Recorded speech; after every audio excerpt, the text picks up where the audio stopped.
Alright everybody, it's your favourite gamer, Revolver84 here, and today we're gonna talk about the gear sets available on the Video Game Division for the PlayStation 4. So without further ado, let's get cracking. So,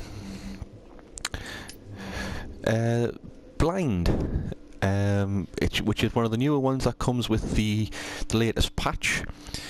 As you can see, I'm rocking a lot of it, 3 pieces myself there, and the benefits are you have 2 plus critical hit damage of 20%, which is brilliant, 3 blind death resistance for 100%, 4 killing the target creates a flashbang effect at that position, which can be useful if you're dealing with big mobs. Like, that's a handy thing to have.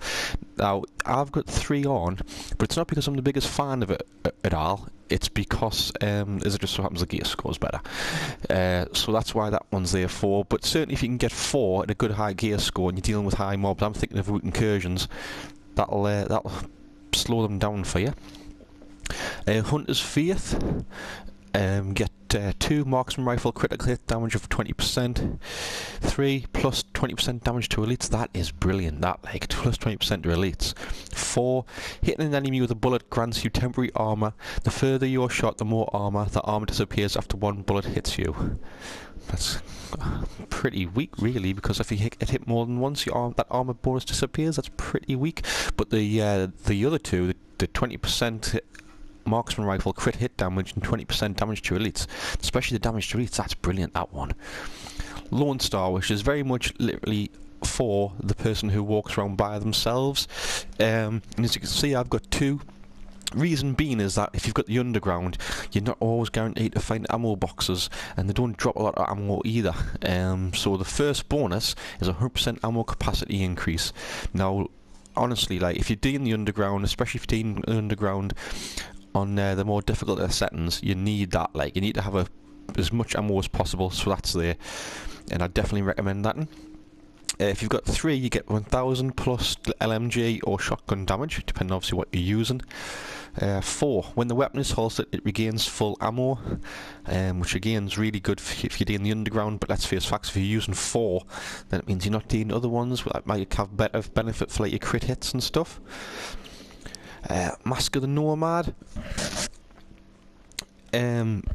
So 2 pieces, 100% scavenging. 3 piece, 20% health on kill. 4 piece, when receiving fatal damage, you are instead healed to full health. Can occur once every 10 minutes. That is, again, if you're running a run by yourself, but with the intention of farming. So do your Mask of the Nomad if you're doing like a search and destroys and such, like things like that. If you're out there, out and about, trying to find like recordings and such, like, you know, the pages for like the guidebook and stuff, that's probably the one you want to be running. Reclaimer. 2 piece, support station healing speed 100% better. 3 piece, consumables duration up 50%. 4 piece, consumables and special ammo used now apply to the whole group and are not consumed on use. So what that means is if you get all 4, your entire team could essentially have you know, explosive ammo. I mean, how useful is explosive ammo? That's a really good thing. You'd only need obviously one of your group to have that, goes without saying, so you wouldn't want to waste it if you having 2 people running your reclaimer.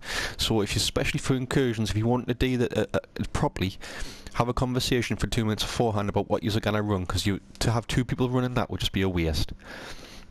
Next one, Sentry's Call, obviously one of the original ones, and recognised as one of the better ones. Number 2, 10% headshot damage. 3 piece, 10% damage to elites. Now when we compare that to the one to like the Hunter's Faith and stuff earlier, it doesn't really compare, does it? Number 4, headshots using semi-automatic weapons mark the enemy, increasing damage inflicted on the target by 15% for a duration of 10 seconds each. A target can receive up to 3 marks. Right, and then the next piece I want to talk about is Alpha Bridge. So again, this is one of the new ones with the latest patch. So if you're in the 2 piece, you get 2 extra medkit capacity. If you're in the 3 piece, you get 100% health regen. 4 piece, if your primary and secondary weapon is of the same category, they both gain all of the unique activity talents. Now, I'm not being funny, but why on earth would anybody have a primary and secondary weapon of the same category? It makes any sense to me. That like, why would you do that? The whole point of having a primary and secondary is so that you can have two different play styles. So obviously for me, I prefer my assault rifle for general all-round use, medium to close range sort of thing, and I like a sniper rifle for me more long distance. Some people run, you know, SMGs and sniper rifles, or SMGs and assault rifles. Some people run LMGs and assault rifles. It depends on what you're looking for, but no one I've ever seen runs both a primary and secondary of the same category. It's a wasted bonus. That do not just bother getting 4 of them. The only reason you should have 4 attached to them is if your gear score for the Alpha Bridge happens to be really high, but that's just a total waste, that one. Final measure. You get 2 plus 50% exotic damage resilience. 3-piece, 15% protection from elites. That's pretty good, that 15% protection from elites. 4-piece, when damaging a hostile with a grenade, gain the diffuse buff. When in range of a hostile grenade, the buff is consumed and diffuses the grenades as well as gives you a grenade.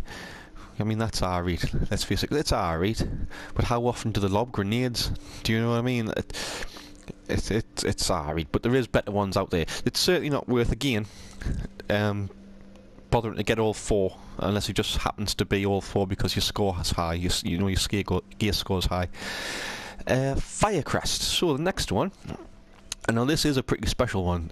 So a 2-piece plus 3 incendiary bullets capacity.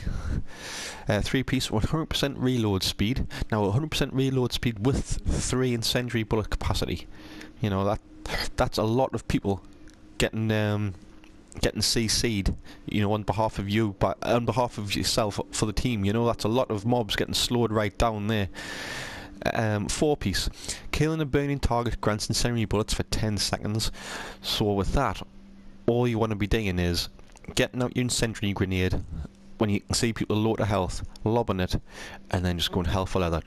Just keep spamming those incendiary grenades and getting as many kills as possible, because, you know, incendiary bullets, especially in things like incursions or the more difficult sort of heroic level sort of missions, when you need to really slow down the mobs coming at you, that's pretty good. That, I think that's all the ones on this side. It was, yes, and I think I've got one more to talk about. Yes, of course, Tactician's Authority.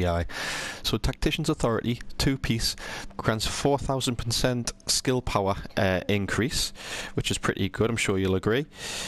A 3-piece is a plus 20% skill haste, which is again a good thing. And a 4-piece, every 60,000 damage your group deals adds 1% skill power to you for a max of 100% bonus. Bonus is reduced by 1% every second the group isn't dealing damage. Now that's pretty good, but you've got to be clever. So when I say you've got to be clever, you probably want your skill power to be high anyway. Sorry, your electronics to be high anyway. But in addition to that, you obviously want to have the best talents assigned for your group, because, you know, if your powers aren't helping the entire group and they're just helping yourself, well, then you're not bringing anything to the table. Do you know what I mean? So for this, I'm thinking about things like, you know, pulse and stuff and that. I'm thinking about things like that, you know. Again, this is very much like a support and sort of, yeah, like a supporting gear set, really. It's not really like a Lone Star one, or it's not really like a Nomad one. You're a supporter for the rest of your team. In fact, the best, if I'm honest, the best one to probably run would be if you were running as a healer. That probably wouldn't be a bad idea, really.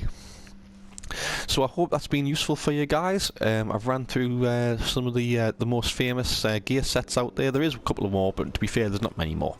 I hope you've took something away from it. You might have a think. You might see what you want to try yourself. For me, as a general rule, don't bother running more than 3. Unless you're pushing for a really high gear score, don't bother running more than 3, and just keep your gear sets split out, so you've got a couple of different gear sets at any one time. Usually a good rule is to run like 2 at a time. Right, thanks for watching, people. Speak to you in a bit. Please subscribe and like in the comments below.